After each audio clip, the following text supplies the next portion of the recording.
প্রথমেই সকল বন্ধুকে আমার ছোট্ট ইউটিউব চ্যানেলে স্বাগত। আচ্ছা, আপনারা জানেন কি আমাদের বাঁকুড়া জেলার বিশেষ একটি গ্রামের ঘোড়া গোটা বিশ্বে দৌড়াচ্ছে? সেই গ্রামটির নাম কি জানেন? বাঁকুড়া জেলার বিখ্যাত সেই গ্রামটির নাম হলো পাঁচমুড়া। এই পাঁচমুড়া গ্রাম ও টেরাকোটা শিল্পের বিভিন্ন তথ্য জানানোর উদ্দেশ্যেই আমার আজকের এই ভিডিও। তো এই পাঁচমুড়া গ্রাম এবং টেরাকোটা শিল্প সম্বন্ধে সমস্ত তথ্য জানতে হলে আমার এই ভিডিওটি শেষ পর্যন্ত দেখুন। ভিডিওটি সম্পূর্ণ দেখার পর যদি ভালো লেগে থাকে তাহলে অবশ্যই লাইক, শেয়ার ও কমেন্ট করে দেবেন। এবং যারা আমার এই ছোট্ট ইউটিউব চ্যানেলে নতুন দর্শক হিসাবে এসেছেন তারা অবশ্যই আমার চ্যানেলটিকে সাবস্ক্রাইব করে সাথে ও পাশে থাকবেন। পশ্চিমবঙ্গের বিভিন্ন জায়গায় টেরাকোটার কাজের বিভিন্ন নিদর্শন দেখতে পাওয়া যায়। এইসব জায়গার মধ্যে অন্যতম হলো বাঁকুড়া জেলার মন্দির নগরী বিষ্ণুপুর। তবে মন্দির ও স্থাপত্যের সীমানা ছাড়িয়ে টেরাকোটা এখন ঢুকে পড়েছে বাড়ির ড্রয়িং রুমে। টেরাকোটা শিল্পের জন্য বিখ্যাত বাঁকুড়া জেলার পাঁচমুড়া গ্রাম বর্তমানে টেরাকোটা গ্রাম নামেই বেশি পরিচিত। টেরাকোটা গ্রামটি বাঁকুড়া জেলার মন্দির নগরী বিষ্ণুপুর শহর থেকে 23 কিলোমিটার দূরে অবস্থিত। মল্ল রাজবংশের আমলে বিষ্ণুপুরের পোড়ামাটির মন্দিরগুলোতে এই টেরাকোটা শিল্পের নিদর্শন দেখতে পাওয়া যায়।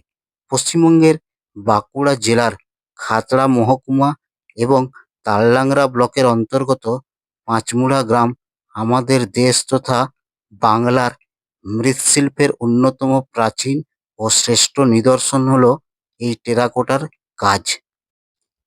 শিল্পীদের দক্ষতা, শিল্পকলার নান্দনিকতা এবং দ্রব্যগুলির ব্যবহারিক মূল্য সব দিক থেকেই বাংলার টেরাকোটা শিল্প সত্যিই অতুলনীয়। টেরা এবং কোটা এই দুই শব্দ মিলে হয়েছে টেরাকোটা, ইতালীয় ভাষায়, যার অর্থ হলো রান্না করা মাটি। পাঁচমুড়া গ্রামের প্রায় 75টি পরিবার আজও এই টেরাকোটা শিল্পকে বাঁচিয়ে রেখেছে। একসময় এই গ্রামে শুধুমাত্র মাটির হাতি এবং ঘোড়াই তৈরি হতো। তবে কয়েক বছর ধরে ক্রেতাদের চাহিদা অনুযায়ী দেবদেবীর মূর্তি, পুতুল, গৃহসজ্জার সামগ্রী, বাসনপত্র, এমনকি টেরাকোটার গয়নাও বানানো হচ্ছে। প্রতি বছর নভেম্বর মাসে পাঁচমুড়া গ্রামে একটি টেরাকোটার উৎসব আয়োজন করা হয়। টেরাকোটা শিল্প সামগ্রী তৈরিতে পুরুষদের সঙ্গে বাড়ির মহিলা ও শিশুরাও সমানভাবে হাত লাগান। নারী পুরুষ একযোগে কাজ করে নরম মাটি থেকে হাতের চাপে বা ছাঁচের মাধ্যমে বিভিন্ন শিল্প সামগ্রী তৈরি করেন। এরপর শিল্পদ্রব্যের উপর নিখুঁত ও সূক্ষ্ম কারুকার্য করা হয়। সবশেষে সেগুলোকে আগুনে পুড়িয়ে শক্ত করলে কারুকার্যগুলো সুস্পষ্ট হয়।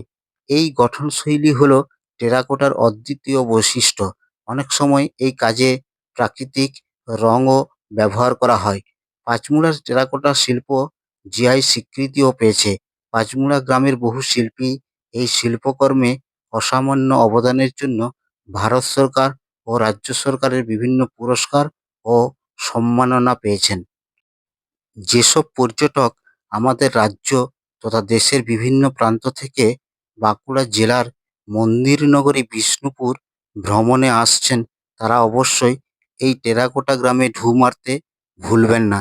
এখানে এলে আপনি টেরাকোটা গ্রামের সাথে সাথে নববৃন্দাবন নামে খ্যাত ত্রিধারা মিলন মন্দির দর্শন করতে পারবেন। পাঁচমুড়া গ্রাম ঘুরতে এলে বাড়ি সাজানোর জন্য কিংবা প্রিয়জনকে উপহার দেওয়ার জন্য টেরাকোটা শিল্প সামগ্রী ক্রয় করে নিয়ে যেতে ভুলবেন না। এরপর আসি এই টেরাকোটা গ্রামে পৌঁছাবেন কিভাবে। মন্দিরনগরী বিষ্ণুপুর স্টেশনে থামে এমন ট্রেনে চেপে বিষ্ণুপুরে নামুন। বিষ্ণুপুর স্টেশনে নেমে ওভারব্রিজ দিয়ে উঠে সোজা চলে আসুন স্টেশন সংলগ্ন বাস স্ট্যান্ডে। সেখানে পাঁচমুড়াগামী বহু বাস পেয়ে যাবেন। সেই বাসে উঠে আপনি পৌঁছে যান পাঁচমুড়া গ্রামে। এছাড়া আপনি যদি বাঁকুড়া শহর থেকে তালডাংরা হয়ে পাঁচমুড়া যাবার বাস পেয়ে যাবেন। সেই বাসে চেপে আপনি পৌঁছে যান এই টেরাকোটা গ্রামে। তো এই টেরাকোটা শিল্পকে আঁকড়ে আজও বহু পরিবার তারা জীবন ও জীবিকা নির্বাহ করে। তো এই পাঁচমুড়া গ্রামের যে টেরাকোটা গ্রাম নামে খ্যাত, কি কারণে খ্যাত, কেন কি দ্রব্য এখানে পাওয়া যায়, এই সমস্ত তথ্য আপনি আমার এই ভিডিও থেকে জানতে পারবেন। এবং ভিডিওটি শেষ পর্যন্ত দেখে যদি ভালো লেগে থাকে তাহলে অবশ্যই আমার এই ভিডিওটি লাইক, শেয়ার এবং কমেন্ট করে দেবেন।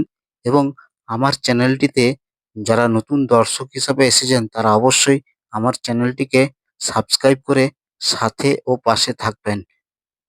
নমস্কার, শুভরাত্রি।